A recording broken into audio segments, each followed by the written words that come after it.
You always make me laugh. See, now I totally Good. lost my train of thought. Okay. Hey, everybody. This is Tiffany with TacCon and Rangemaster, and I am super pleased to present to you the one, the only, the fabulous, the magnificent, the incomparable John Daub. And John came to us last year. We all know him, we've all trained with him, but last year was his first time teaching at TacCon, and he was gracious enough to accept our offer, begging, pleading, to join the cadre at the very last minute. And it was super stressful and inconvenient, but he's a good dude and he came to our rescue. And so now we get to do it the right way by giving you notice so you can actually plan and not Thank have you. to put the class together in like 2 weeks. Yeah. So John, please introduce yourself to our TechCon family. Sure. So my name is John Daub. Probably in this context, best known for being lead assistant instructor with KR Training, which is Carl Wren's group here in Central Texas. I've been working with Carl for now about 13 years. And so I guess if we have our minor little resume thing here, range master, certified master instructor, Masada U group, deadly force instructor, force science analyst. I've got things like Gabe White light pin. I got a purple patch from Brian Hill, other little trinkets and stuff like that back on my little board and such. And about maybe like 1,000-ish hours or so of training and so forth in this realm. And then like my other life as well is the thing that majorly actually pays my bills is I've been a professional software engineer for about 25 years. Though recently I kind of hung up my compiler and I am now a director of technology at this software consulting agency. And so I do that. And then, got my lovely wife, Michelle, of 25 years. I've got 3 adult children, a dog and a cat. And if I'm not like obviously either like in front of the computer or on the range, I am probably at the gym, like picking things up and putting them back down. So Yes, that's me. so if you have any interest in fitness at all and you're not following John's Instagram page, then you're just wrong. You're just wrong. But I love that intro because you talked about other stuff besides just your training. And one of the things that makes you one of my favorite instructors is you have a life.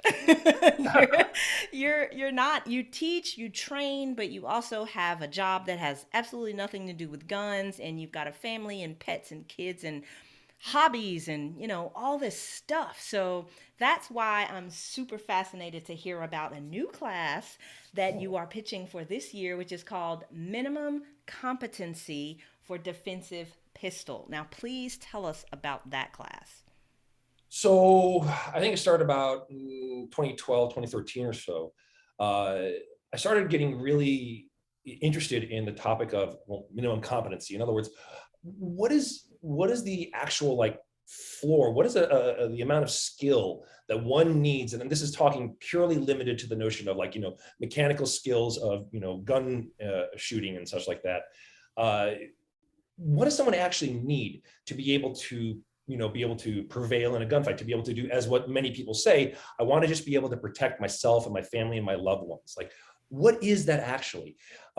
Because the thing is that there's a lot of stuff always about like let's train to these really great high standards, and it's wonderful to do things like say like like the hotness right now is like drilling out the X ring of a B8 at 25 yards, or sub-second draws and all this stuff, and that's all great. Nothing wrong with that stuff. That is phenomenal thing to do. The thing about it is a lot of people, that isn't either interesting to them or it's not something that is attainable to them for one reason or another. For example, they have other things in life. They have limited money. They have limited time. They have limited ability, maybe even honestly, limited interest, as horrible, blasphemous and unfathomable as that may be to say. Because, to not to use the term, not everybody's a hobbyist, shall we say, right? Mm-hmm, mm-hmm. And so the thing is, though, is that, but we swing the other way too. There's always this risk that people, because this is what actually got me into this, was I'd see people and they would shoot the Texas license to carry test. And the thing is that, and then, they'd shoot this giant V-27 target and it would end up looking like they got hit with a shotgun blast, Uh-huh. right? And then I'm done, right? I've done what I need to do. I've got the test. I got my license. I am done. I am good. But the thing that always got me was there's this word in the very name of it called carry. And there's nothing in the Texas test or curriculum or anything that, because carry implies that like the gun is actually carried, probably in a holster, probably concealed, probably on your belt line. And there's nothing in the test that ever has anything to do with that. So it was interesting to me. It's like, if you're saying that you're going to do this, but you have nothing and never manifested or maybe even thought about or trained or been taught or considered just having to carry and draw from a holster, are you really at that level? So what this is all about is minimum competency. It's not saying that we want to like train to a low standard. It's not saying that we want people to like pull back and have low standards. It's not that. It's about trying to understand that there's a reality out there, that a lot of people just have limited whatever constraints that they have to work within. Mm-hmm. But we still want them to have a realistic assessment of their actual skills and ability. We want them to have some degree of competency, because then through that competency, they can actually have real legitimate confidence in what it is that they can do. If they could actually, like, if the flag flies, that they could be able to do something and hopefully, swing the balance in their favor, right? So that's what this is a study, and this is what's something that I've been looking at and trying to deal with a lot. And what happened was, and this is where we're getting to the TacCon here, is in the past year, I started reading some stuff from Claude Werner, and Claude is got me thinking about stuff. And yeah, I started reading. Do that. Oh, he does. He got me thinking. And it made me actually kind of revisit a few little things. Like, maybe there's a refinement in this definition.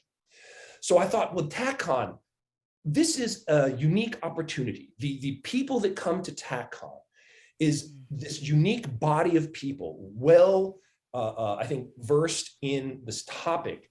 And what I want to have is, it's not that I want to get up and give a lecture. As the title says, it's a discussion. I have to present some things to talk about this, but I want there to be an open discussion. I want people to come and, like, I don't profess to have the answer, maybe an answer, but I want people to question that answer. I want them to say, it's like, well, why this and why that and why not this? I want people to bring their own possible definitions of what minimum competency should be. And I hope through having some semblance of discussion, well, I don't think that we'll necessarily come to the answer, but maybe we'll take a step closer to figuring that out. So I'm really hoping that this can be a time we can have this kind of an open forum and a good discussion to see what we can come up with and see how much further we can progress this notion. I'm so excited.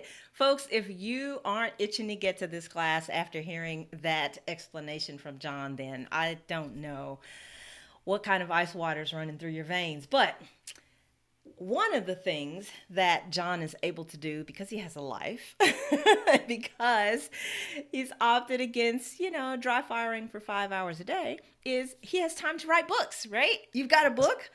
Go ahead. Shameless plug. Shameless plug. Shameless plug. This is a book that Carl and I actually wrote here, Strategies and Standards for Defensive Handgun Training. And, I'll just put this here and then people can just kind of pause the video and there such. There you go. Perfect. Read it. Excellent. And I can even say, it's like, this is, the writings and such that I did about minimum competency, it actually was something that started on my blog, which then got put into the book and expanded in the book. So this has been like, and like I said, then just recently the stuff from Claude took me a little bit further. So, I could say I'm not saying it's a prerequisite or homework, but there's always something here. Yeah, but we won't complain if you buy the book, hey. Not a little bit, but if you would like to, so you have to find copies. Super cool. So how do we balance, on the one hand, training enough, but on the other hand, not training so much that we lose sight of what we're training to protect? So absolutely. I absolutely love the topic. And if I had even the slightest inkling of spare time at TacCon, I would have my butt in the seat right there on the front row. You're not just free to sit around? I hope so. Maybe, if pigs fly. But because you're just you, I don't know how you get the energy, but you have another class that you're going to bring to TacCon, and it's called AIWB Skills. So tell us about that class. So what this class is about is looking at the fundamental skills that are unique to carrying AIWB, or appendix inside the waistband. So that's when you're carrying here in front. And what we're trying to do in this class, this is a live fire course. And what we're going to do in this is teach and talk about the things that are unique to that mode of carry. So this is going to be things like, we're going to talk about equipment. We'll talk a little about history. We'll talk a little about technique. We'll talk about equipment, because equipment actually matters. There are things about equipment that come into play to help, you carry more optimally in that manner and safely in that manner. We'll definitely talk about skills, things like being able to, clearing the garment and being able to draw from it, being able to holster the gun and do so in a safe manner, because yes, there is a proper way to do it so that you can stay maximally safe and not have, as so many people always say, worrying about shooting their junk off.